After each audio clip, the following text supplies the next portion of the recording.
We wanted to talk to you about Juneteenth, our journey. We are privileged to speak to those that are most impacted when it comes to racial injustice, when it comes to discrimination, when it comes to schools that are not providing all they can when it comes to education, when it comes to those that cannot afford health care, when it comes to those who are typically unemployed or underemployed, when it comes to those that are most incarcerated according to the population ratio-wise, as it relates to Oklahoma leading, unfortunately, when it comes to incarcerations. And while we are experiencing some degree of criminal justice reform and some of those numbers are coming down, we have far too many black men and women who are disproportionately incarcerated. I start there to say this specifically. When we talk about Juneteenth and we talk about our journey, we're talking about black folks. We're talking about our ancestors who have the backbone and the strength and the resilience to withstand injustice.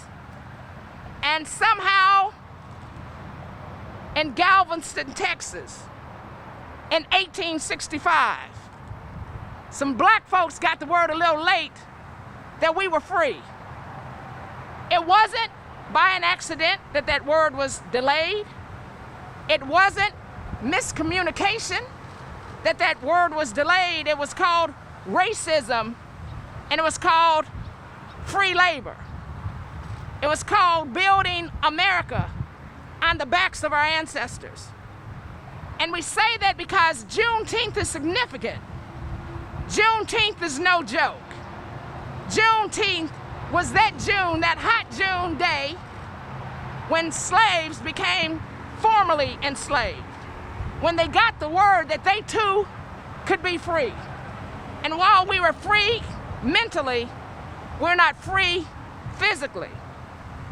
We talk about enslavement because we want you to understand, please understand the connection between slavery and modern day incarceration. Slavery, if you look at the 13th Amendment, if you've never heard this, the 13th Amendment says today that slavery shall be abolished except for incarceration. What's the connection between enslavement and incarceration? Draw the line, make the connection, ask yourself, perhaps our modern day incarceration was just a translation from slavery, those shackles in slavery, to shackles and incarceration. Ask yourself, why is it that black men and women are disproportionately stopped when it comes to law enforcement, when it comes to the meting out of justice? Why is it that black men and women are filling up our jails and our prisons at a disproportionate rate? And then I want you, if you get nothing else out of this conference, you understand our Juneteenth journey is our story. I want you to know that we're not going to be distracted. We're not going to be distracted by the divisiveness of racism. We're not going to be distracted by the foolishness of double talk. We're not going to be distracted by those that love and those that love to hate. That divide, you see, we stand on the side of love. And for all those that love to hate, the message is this: we're going to continue to do what we love to do as legislators. What we love to do as legislators is figure out how, in this very unjust world of ours, how we can make it a little bit better, not just for us, but for all of the constituents that we serve. You see, this America that talks about the United States, quite frankly today, is the America of the divided states. So, you've got your misguiders and your dividers, right? But you've got your uniters and your providers. These are the providers that are going to be working for those that know they deserve better. They know that in terms of health care, there's state question 802 that's on the ballot. We know that state question 802 is something that the people of Oklahoma have said enough is enough when the legislator is not getting it done. Enough is enough when our votes don't add up enough to get $1 billion back to Oklahoma. We're going to run it like a business model. What businessman would turn down $1 billion of our money just coming back to Oklahoma? Who would turn that down? So, the people of Oklahoma, the good people of Oklahoma have decided on June 30th, state question 802, we've got to say yes. You've heard yes, we come. We're going to say yes to state question 802. It's Medicaid that will provide for some 200,000 more Oklahomans. You cannot say no to that if you're just going to talk about the good sense that God gave you. And then we're also going to talk about this whole notion of absentee ballots. Absentee ballots, you see, that is the freedom that we have today to exercise our right. There is nothing fraudulent about an absentee ballot. There is nothing wrong about an absentee ballot in the midst of COVID-19. We believe it's best to be at home if you can and vote in the safety of your home. We're not asking for a waiver for thousands of folks. You don't have to sign a waiver that says, hey, if I get sick, I'm not going to sue anybody. In the comfort of your own home, you can vote with an absentee ballot. We have fought to make it more simple for you, but there are those that would make it more difficult. So absentee ballot voting is what we're going to be talking about on this Juneteenth, on our journey. We're going to be talking about who filled out the census. Do you understand when you fill out the census, you bring dollars back into your own community? It takes about 6 minutes to fill out the census. So while other folks are going to be trying to distract you, we're going to be determined to not be deterred. We're not going to be distracted. We're not going to be deterred. We're going to be determined. We want folks to get out and vote. We want you to understand state question 802. We want you to also understand that once you filled out the census, that freedom that our ancestors fought for, you exercise your freedom when you do that. That's a little bit of freedom when you mark that ballot, just a little bit, because we know right now, even though in 1865, in 1863, in 1868, there was this notion of freedom. But I don't think there's a member here today that would say to you that we're fully free. We are not fully free until we can have justice. We're not fully free while others are name calling, while others are deriding and denigrating. We're going to be calling names. While others are name calling, we're going to be calling names. We're going to be calling names like Elliott Williams. We're going to be calling names like Jeremiah Lake. We're going to be calling names Jeremy Lake, Jeremy Lake, We're going to be calling names like Joshua Harvey, Joshua Barre, Terrence Crutcher. You understand that we just had a man in Oklahoma City, beyond George Floyd, we had a man in Oklahoma City, and he died last year in the custody of Oklahoma City police officers. And he died saying, I can't breathe. I can't breathe. I can't breathe. We know that on this justice to journey, that we've got to fight for all the mothers that are remaining and their sons have not received justice. And then you know about Breonna Taylor. We're going to say her name while other folks are calling names. And name calling, we're going to call the name of Breonna Taylor, Sandra Bland. Why? Because they've yet to receive justice. They've yet to receive justice. And when you see all the folks protesting, and when you see all the folks marching, and you wonder how long, somebody said long time ago, not long. More than 400 years ago, they said not long. And so what we say justice now, but we turn that around. We turn around the now because we got a new kind of tired with this generation. Folks been telling me I'm sick and tired of being sick and tired. So are we, but we got a new kind of tired. And so that word justice now, we're saying you turn those letters around, justice now. Turn the letters around, N-O-W. And we've got to O-W-N, own our power. And then once we own our power, we're going to turn those letters around, O-W-N. And we're going to know one day justice will be W-O-N-1. That's who we are as this Black Caucus, representing the underserved, representing the underemployed or unemployed. That's who we are. And then you ask yourself, well, why in the world do you have to have a Black Caucus? Can't we all just get along? Well, I got to tell you this, we do all get along. But we also know that in our Democratic caucus, we have the good sense to know that we have different issues.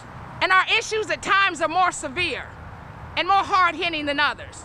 So that's why we stand here to represent the folks we do. If anybody thinks, oh my gosh, the Black Caucus, you guys must be racist. Do y'all know how many times we hear that? How ridiculous. We stand with our white brothers and sisters. We stand with Mr. Knight, who just down the overpass, who was a white man, who was saying Black Lives Matter, and he's paralyzed now because some racist man chose to drive his truck through protesters. Protesters who were simply saying Black Lives Matter. And folks that understand that Black Lives Matter doesn't say that we believe that Black Lives matter more, which simply says that Black Lives matter just as much. Anytime you have to have a sign that says Black Lives Matter, then doesn't that tell you we're trying to remind you of something? Because somehow when somebody has a knee on his neck in the name of George Floyd, and Mr. Chauvin had the smirk and the arrogance and the recklessness to keep his knee on a man's neck until he drew his last breath, calling on his mama. And what you might not know is that as he was calling on his mama had already been up in heaven. That's what a lot of folks don't know. His mama doesn't even live, but George Floyd called out to his mother that day. And I got to say this. Sojourner Truth said, she's not gonna die. She's just gonna leave like a shooting star. And I said that to say that George Floyd understood that his mother had gone on to a better place. And he was calling on his mother because perhaps, just perhaps, if it's God's will, he was going to meet his mother. So we as the Black Caucus remain here today to say until that day that we leave and shoot off like shooting stars, we're gonna be here for all the folks like Mr. Yates, who said that they're not shooting Black folks enough. We ought to be shooting them 24% more. We're talking about shooting stars, he's talking about shooting more Black folks. We're saying as the caucus, we stand here to be the voice for those folks that might not have a voice. And I'm gonna tell you that as we talk about Terrence Crutcher and that family still needing to receive justice, when we have a mayor that says that Terrence Crutcher was not a victim of racism, when we have a mayor that says racial bias is not systemic, when we have a chief that says racial bias is not systemic, we're going to say we stand here with the Crutcher family because what I know for sure is that Terrence Crutcher did not die because he was addicted to drugs, as was said on a national show. What we know and what we witnessed on the video is that Terrence Crutcher died at the bullet that was fired from the gun of a woman who was supposed to serve and protect. And that was Betty Shelby. And we will continue to tell our truth. We're going to continue to be truth tellers. We're going to continue to be fighters of justice because that's why we were elected. So we close this out saying that not only do we need truth tellers on our journey to justice, Juneteenth, our journey. Not only do we need truth tellers, we need truth listeners.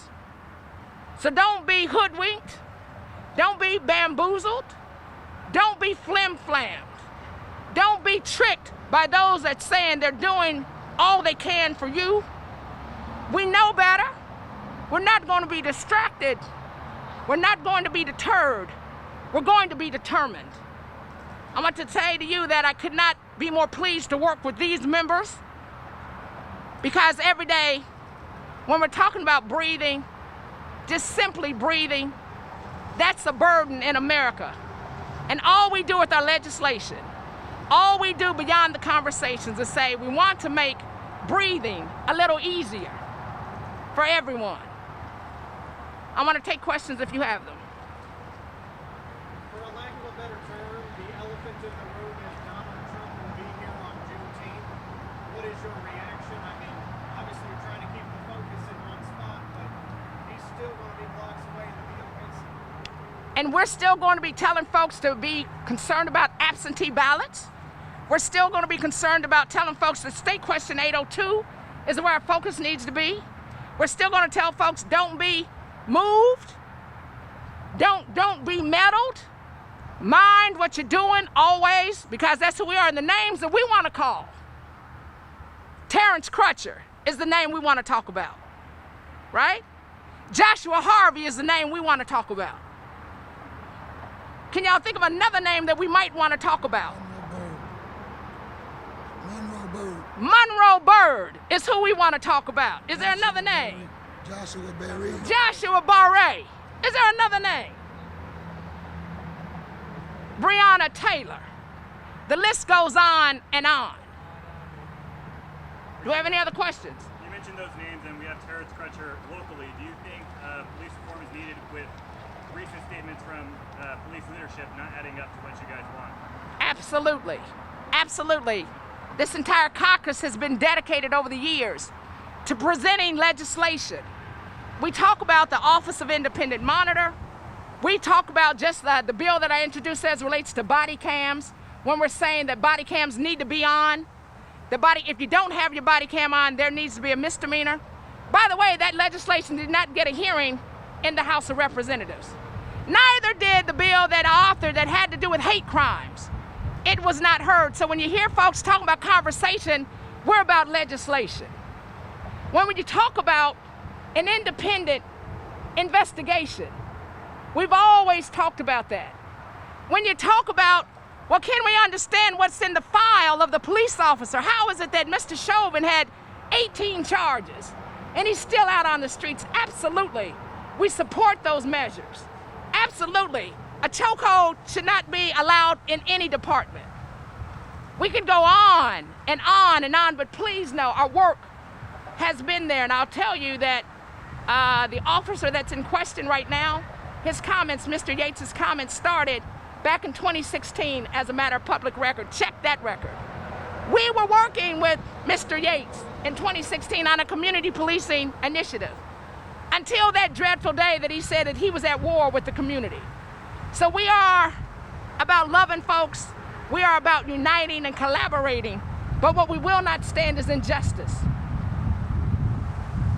all the incidents this week, the mayor and the police chief both have not had any press conferences or given interviews. They put out statements. Do you think that's enough? And what should both of those people be doing? So I have talked to, communicated with the chief.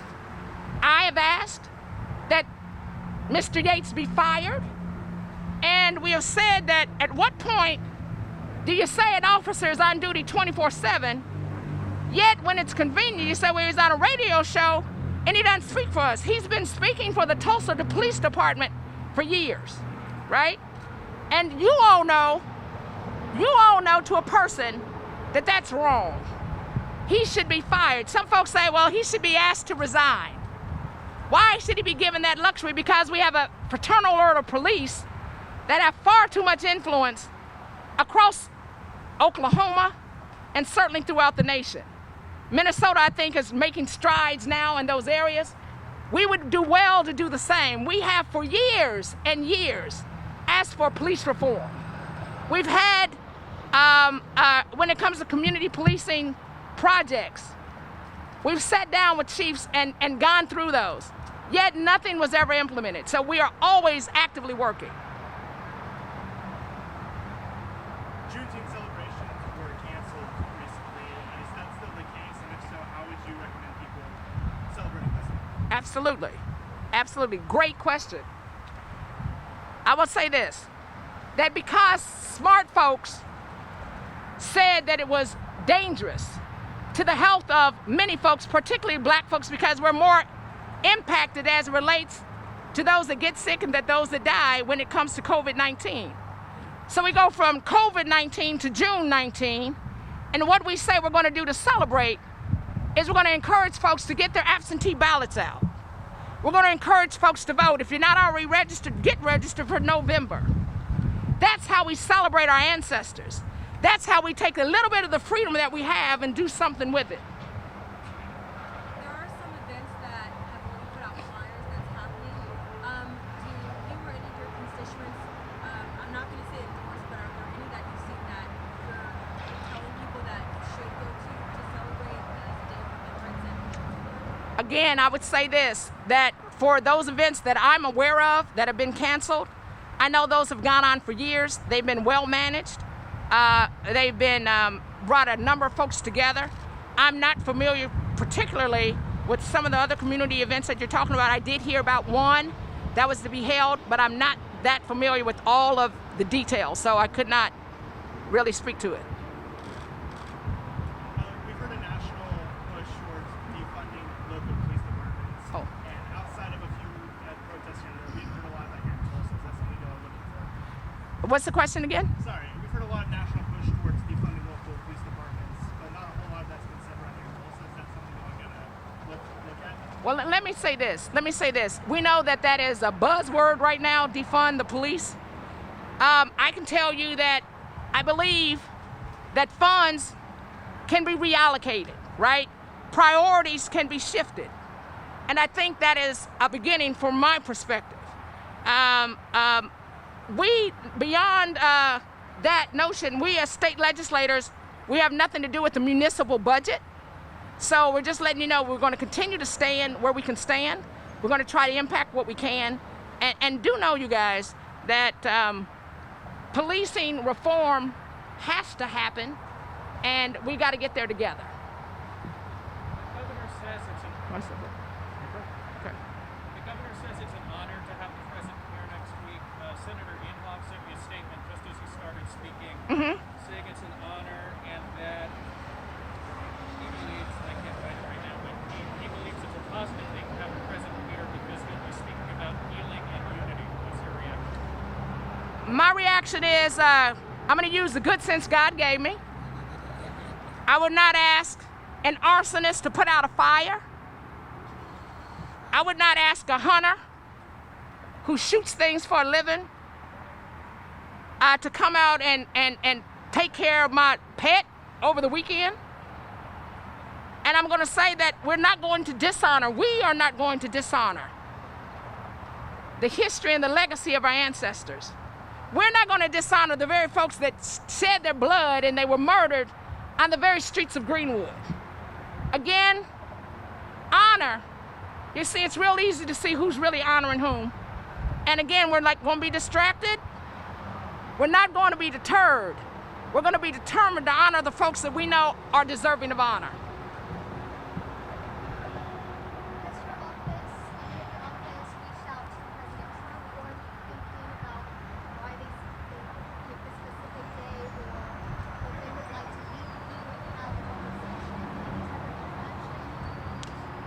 I think the Floyd family, the George Floyd family, is deserving of justice on a national level, on a state level, on a local level, by all of the leaders that call themselves leaders. I think Terrence Crutcher, that name we talk about, his family is deserving of justice. His family should not have to have the pain of a mayor saying that their son died due to drug addiction when we know that Betty Shelby shot him to death. That was murder. If President Trump wants to come to Greenwood, we don't know what his plan is. If he wants to come to Greenwood, do you extend a hand and say, let me show you around? How do you take a request like that? The hands that we extend in Greenwood are the hands that have led us along the way, the hands that have been honest, the hands that have shown us what justice is, the hands that built this community, black folks, through their industry, their ingenuity, their integrity. Those are the hands that have gotten us here, and now we stand on their shoulders. Those are the names that we remember. Mr. Smitherman. We remember E.L. Goodwin Sr. We remember Mabel Little. We remember Mr. Stratford. We remember the name of O.W. Gurley. What was your reaction to the body cam footage of the two young men being stopped jaywalking? Once again, a clear example, first of all, that if you turn your body cam on, it's an objective lens, and we've said over and over again, in Tulsa, our body cams, that's our live PD. That's why we didn't want live PD to be airing and basically making money off of our misery. That body cam once again showed the everyday practices of the Tulsa Police Department. And what we're saying is that they're over-policed.